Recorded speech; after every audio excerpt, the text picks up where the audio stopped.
El mérito grande de Aznar es haber construido el Partido Popular. Esa es la contribución grande a la historia de España, en el sentido de que no es solo un partido, que es un partido, por supuesto, pero es algo que permitía la alternancia.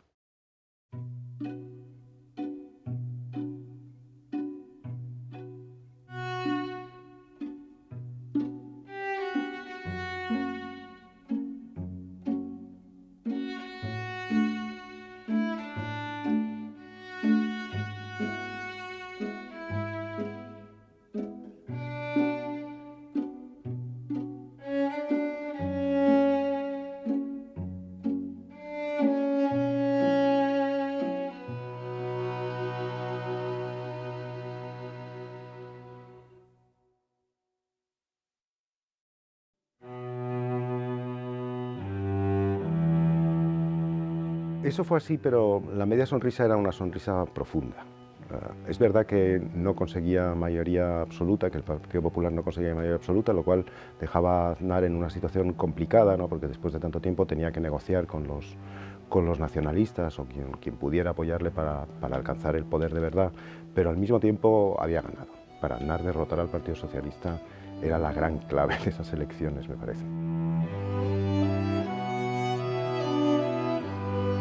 El bipartidismo español es un poco particular, es más bien un sistema que se podría decir de monopartidismo, que es cuando un partido deja de estar en el centro, la gente deja de votarlo. No pelean por el centro. Entonces lo que había pasado con el Partido Popular o con los antecedentes del Partido Popular es que la gente no lo percibía como centrista. Y toda la lucha, todo el trabajo gigantesco, la visión estratégica de Aznar desde muy temprano, en el 82, fue reconstruir un partido de derechas que fuera percibido y que fuera un partido de centro. Creo que Aznar gana por la percepción de que el Partido Socialista estaba ya muy agotado. Felipe González llevaba muchísimo tiempo gobernando, por la percepción de la corrupción, por la crisis económica que había habido, una crisis que la gente de ahora, que no conocía aquellos años, no se da muy bien cuenta, pero el paro era brutal. Y luego el elemento positivo es la reconstrucción de un partido de centro, que Aznar, con un esfuerzo gigantesco, consiguió en los años 80 y la mitad de los 90.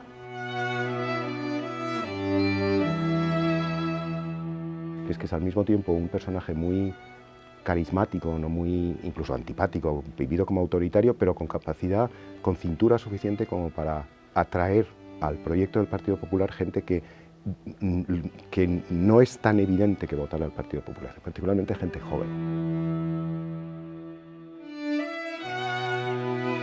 Efectivamente, el sectarismo de una parte de la izquierda española fue brutal. También es verdad que Aznar desafió con muchísima intensidad a una parte de la izquierda o a la izquierda, sobre todo con la cuestión de Irak, claro. El trabajo que hizo fue, en primer lugar, aguantar. Entonces aguantó muchísimo. Intentó desactivarlo y no le salió. Es decir, no le salió bien porque es imposible, no puede salir bien. Es decir, contra ese radicalismo no se puede luchar. La cuestión de las ideologías en el PP es más cuestión de individuos que de grupos, o por lo menos lo era, ¿no? Es decir, había personas que eran democristianas, había personas más liberales, había personas más conservadoras, había personas más socialdemócratas, bastantes, por cierto. Creo que una de las cosas que consiguió Aznar es, a fuerza de una posición a veces muy autoritaria, ¿no? Pero fue laminar este tipo de negociaciones entre grupos, ¿no? Es lo que yo creo que se ha echado de menos después, ¿no? Que la neutralidad ideológica no ha ido acompañada, ¿no?, de la capacidad de integración y de la cintura que permite la negociación permanente, ¿no? Yo a Aznar lo había conocido, ya llevaba unos años tratándolo, no familiarmente, claro, pero lo había conocido y me había interesado muchísimo. Es un personaje que me interesó muchísimo. Entonces, y me interesaba mucho la idea de una alternativa al socialismo. No en contra del Partido Socialista, sino una alternativa, que es lo que el Partido Socialista no quería, ¿no? Y de ahí la lucha tan dura, ¿no?, que mantuvo Aznar. Entonces yo creo que lo viví yo y mucha gente con una especie de esperanza, ¿no?, de que algo nuevo había llegado, pero algo nuevo que no era una segunda transición ni nada parecido. Sí, escucha mucho, sí. Es un hombre que escucha muchísimo. De hecho, habla poco. Y es interesante escucharlo porque es un hombre que tiene... es un hombre inteligente y es un hombre con... son raros las personas con mentalidad o con capacidad estratégica, ¿no? Es decir, que ven muy lejos y que pueden graduar con mucha precisión, ¿no?, los pasos a seguir para un objetivo que los demás no vemos con claridad. Fue una especie de flechazo, ¿no?, en cierto sentido, ¿no? Se parecían las dos trayectorias, en el sentido de que Tony Blair no había tenido que construir un partido, pero sí que había tenido que renovar muy profundamente un partido que se había situado durante muchísimos años a la izquierda del centro inglés, ¿no? Y en ese sentido el trabajo de Blair fue un trabajo parecido al trabajo de Aznar aquí, ¿no? Eran de una generación similar, tenía familia con chicos jóvenes, tenían una misma visión también de la relación con Estados Unidos, de la posición respectiva de los países en la cuestión atlántica. Aznar tiene una idea muy profunda, ¿no?, de España como un país mediterráneo, por supuesto, un país africano, un país con apertura estratégica a África, al norte de África, pero un país que siempre, desde hace muchísimo tiempo, es decir, desde el siglo XV y antes también, pero desde el siglo XV en particular, mira al Atlántico, ¿no? Una cuestión en la que Aznar insistía muchísimo es la palabra España. Eso explica muchas cosas, ¿no? Explica la cuestión del terrorismo, explica incluso la relativa facilidad con la que se llegó a los pactos con los nacionalistas, ¿no? Porque estaba muy seguro de lo que, a lo mejor estaba demasiado seguro, pero creía que sabía lo que estaba haciendo, ¿no? Y lo sabía, ¿no?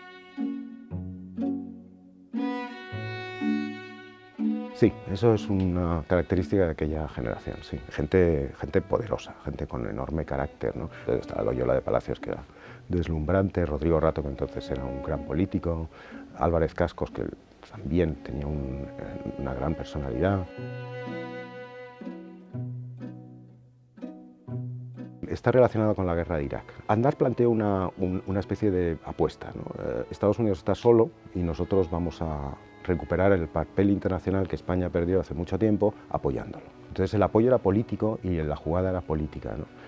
Era una jugada muy arriesgada y difícil y complicada de explicar, y yo no sé si se explicó bien. Es verdad que luego en las elecciones municipales posteriores a toda aquella historia volvió a ganar el Partido Popular, pero al mismo tiempo lo colocó en una posición muy frágil, ¿no?, ante la opinión pública, muy frágil.